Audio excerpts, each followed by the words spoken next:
Update: neighbor tried to ruin my life and send me to jail on a false accusation. I have video proof and a lawyer now. Original post: I've been a tenant at my current apartment for 2 years. The apartments are the nicest in my area, and I pay quite a good chunk in rent monthly for a 1-bedroom, 1-bathroom. Everyone in my building has been pretty chill. There's 8 units total, occasional one-off things but nothing serious, until recently. Old downstairs neighbor left, new downstairs neighbor moved in shortly after, about 2 to 3 weeks ago. Main problem is her kid cries pretty much all day and has a tendency to scream quite a bit. The crying isn't something I'm interested in complaining about, but the screaming definitely warrants addressing, because it's clear she's not trying to teach her kid to not scream. It seems more behavioral, not a newborn screaming. I can see the screaming becoming a bit of a problem in the long run. Is it reasonable to tip my landlord or apartment off that this is what I'm noticing? And if it becomes a problem in the future, I'd like to address it? I feel like it's reasonable because it creates a track record. Now for the top comments before reading the update. Kid, as in months old, under 1, not walking yet? That's what infants do. If so, cut that poor woman some slack. Yes, the kid is walking. I forgot to mention the kid and mom were outside yesterday, and the kid was screaming a hell of a lot. I was on my deck. The kid was definitely walking on his own. I'm going to be completely honest though. I have no experience with kids and don't know what exact age that would narrow it down to. Maybe 2 to 4? All these people being like, oh, you can't stop a kid from yelling, would 100% be complaining about someone's dog. I'd rather hear a dog barking than a kid yelling any day. At least they usually stop eventually. Preach. That's exactly what I've been thinking this entire time. But most of these people on Reddit would chew you alive for saying that, so I'm glad you said it. If I had a dog that was barking all day and being a nuisance, it would definitely be on me to either get a single family home or find some resolution to fix it. Get recordings. Get statements from other tenants. It's amazing how collected recordings can save your sanity. We actually took our outdoor cameras down. They deterred nothing at all, and now rely on our phone for recordings.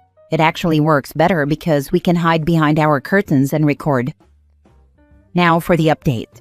About 3 weeks ago, I decided to start recording the screams of my neighbor's 3 to 4-year-old kid and reported it to management. Management talked to them, and the downstairs neighbor said she would work on it. The neighbor the next day then made a retaliatory complaint about me saying I walk loud. I'm on the top floor, she's on the bottom. The neighbor left for 9 days and took the kid somewhere else. I thought, wow, maybe they broke the lease and now I'm free of these gremlins. But something in my gut told me this isn't over yet. These types of people are just too dumb and too self-righteous to leave without a fight. So, expecting a war, I purchased and installed 2 Nest cameras inside my apartment, which pick up audio and video 24/7 with cloud storage for 10 days. Yes, I was that sure I was dealing with a reckless person and had to protect myself. When she got back about a week and a half ago, boy did she come back with a vengeance. She started pounding on my floor, her ceiling, with a broom handle or something at all hours of the day, not because I was overly loud, but because she was retaliating against the complaint I originally made, and she was pissed. Every time she banged, I got more footage. It's funny because in the videos, I'd narrate myself explaining the entire situation while she was banging on my floor. Sometimes I'd be in the kitchen eating a Dunkin' sausage, egg and cheese croissant, walk over to the camera and start saying, yes, today is May 22, 2025 at 3:02 p.m. As you can clearly hear, my neighbors downstairs are banging in retaliation to a noise complaint I submitted about them, and just go on these mini rants to the camera. Then things escalated on Sunday, and she would not stop pounding on my floor around 10:30 p.m. She would pound 6 to 8 times, chill for a bit, then go right back to it. I have to say, I admire her consistency, but I'd had enough at this point. I don't pay $1,300 a month in rent to deal with this crap. So I called the non-emergency police line, waited 45 minutes outside my apartment, and let the cops in to ask her what's going on with the noise. She refused to answer the door to the police, but I still got a police incident number and plan to pick up the incident report in person on Tuesday because the police station documentation office was closed on Memorial Day. The next day, Monday, I heard loud knocking on my front door. Strange. Maybe it was the gremlins finally coming to confront me? I ignored it for a minute and it kept going on. So I said, go away, while showing the Nest camera timestamp on my phone in case it was them. Then they announced they were, insert my town police department. Damn. I opened the door and said, hi guys, what's up?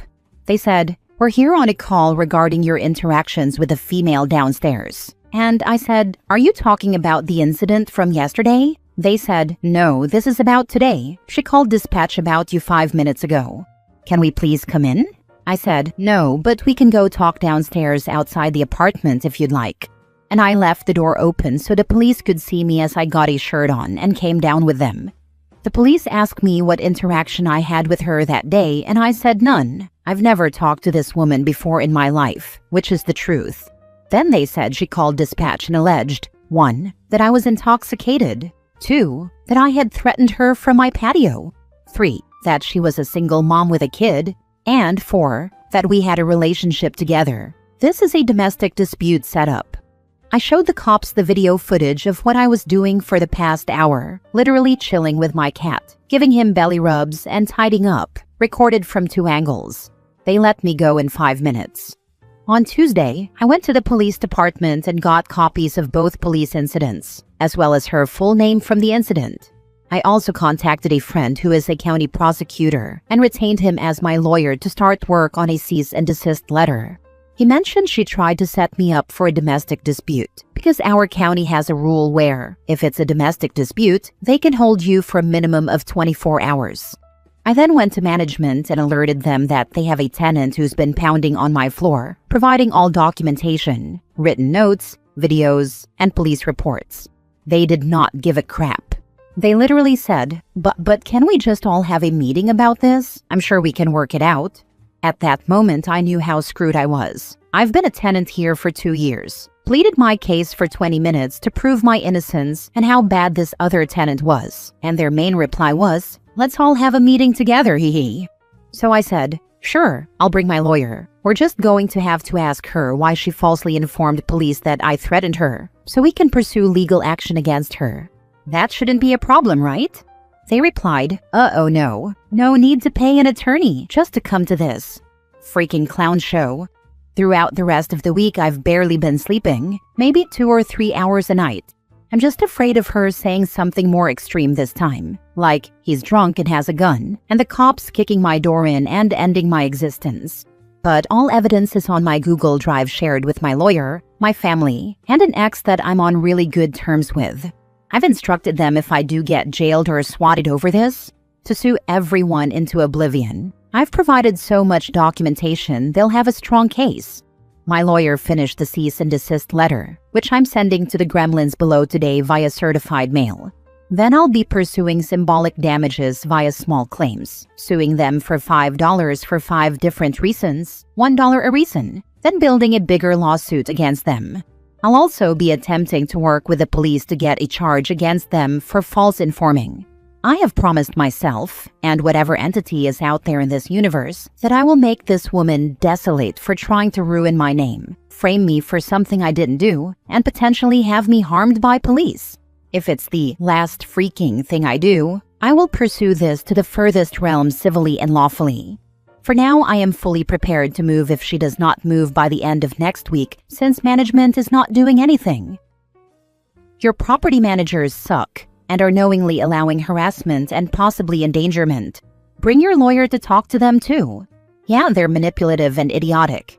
They said that the pounding noises are possibly the pipes. And I said, great, there are no pipes in the floors. Please send maintenance over and we can test that theory. At this point, they're trying to get me to leave the best they can, even though I've been a good tenant, never had a complaint before, and always paid rent on time for 2+ years.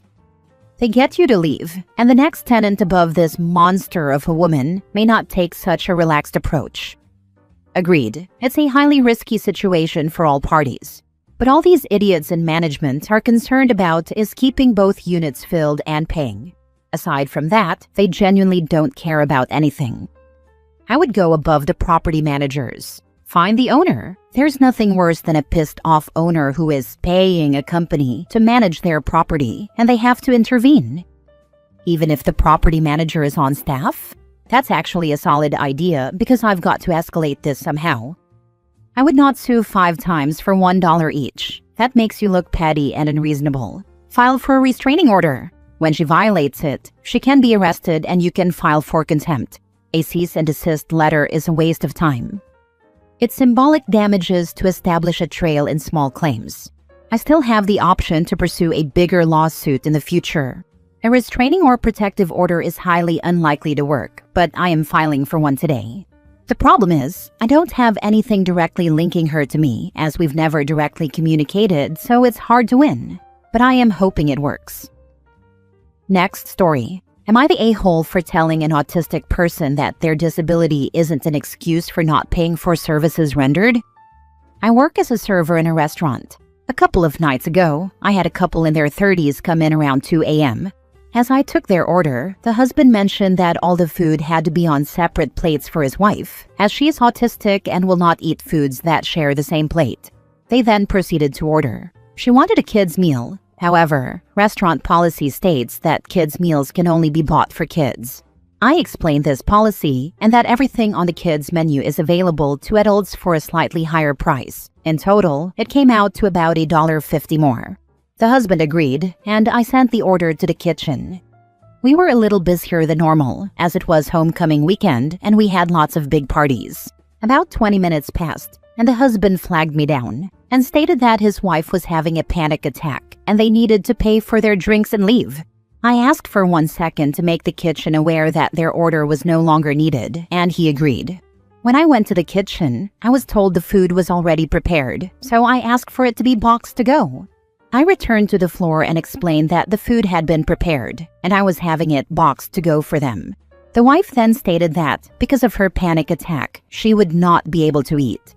I explained that I was sorry she had a panic attack, but as they had come into the restaurant, ordered the food, and it was already prepared, they would be expected to pay for the services rendered. However, I would comp their drinks if they would like.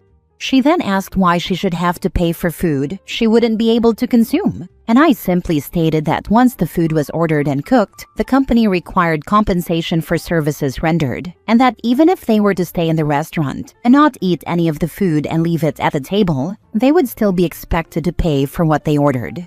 She then reiterated that she had a panic attack and that I should have recognized she was having a medical episode, to which I replied that I am a server and not a trained medical provider, and that if she were being escorted out of the restaurant on a stretcher, then I would make an exception. But as she was currently speaking with me coherently, I failed to see how her medical condition warranted her not paying her bill.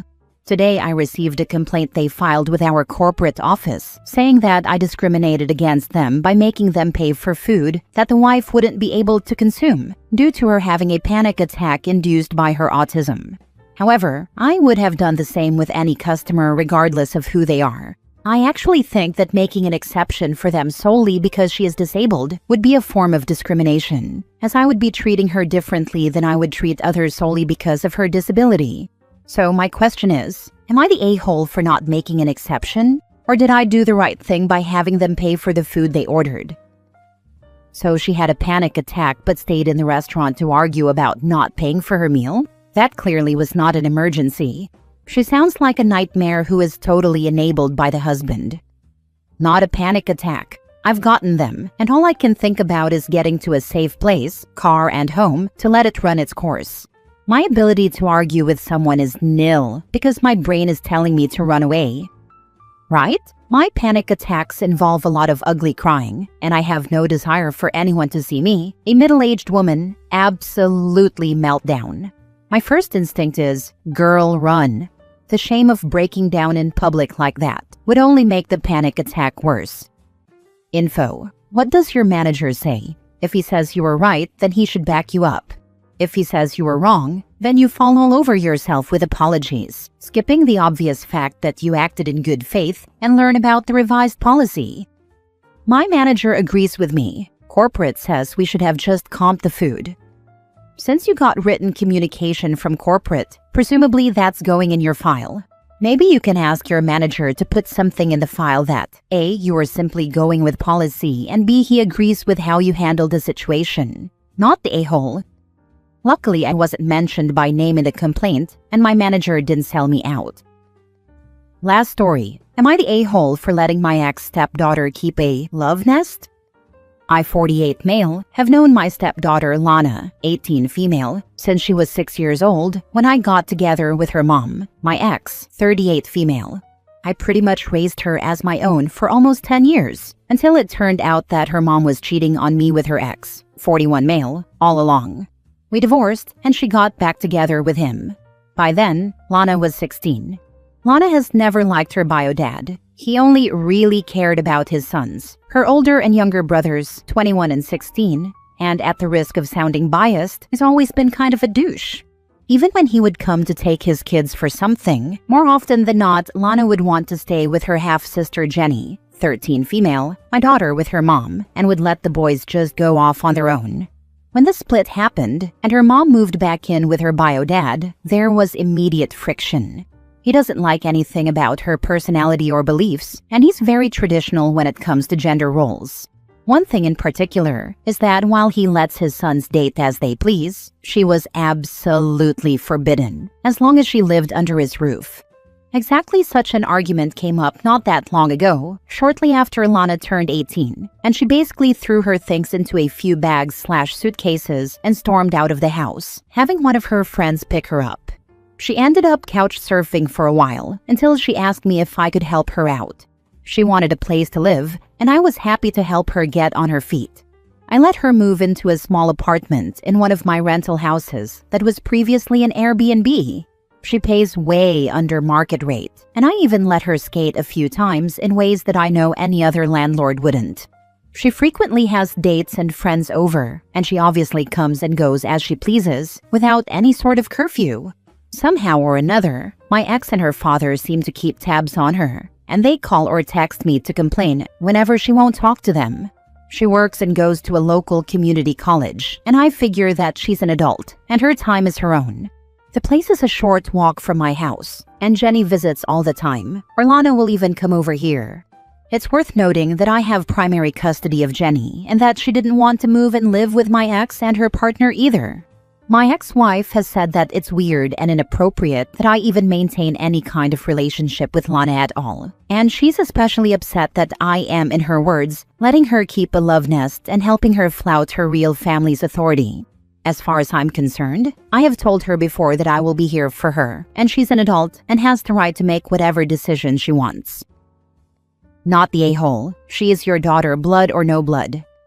Thank you. I really do feel the same. My dad, who died recently, wasn't my father by blood. I still love and miss him dearly. He took me in when I had nowhere to go and was the kindest person I've ever known. Just because you don't share blood doesn't mean you aren't family. Keeping a love nest. So where did she and the ex go when she was cheating on you? She needs to get off her imaginary high horse. The girl came to you for help after sofa surfing because she doesn't want to be near them. Would the mom rather her be on the streets than having somewhere safe? You're not the a-hole. They are.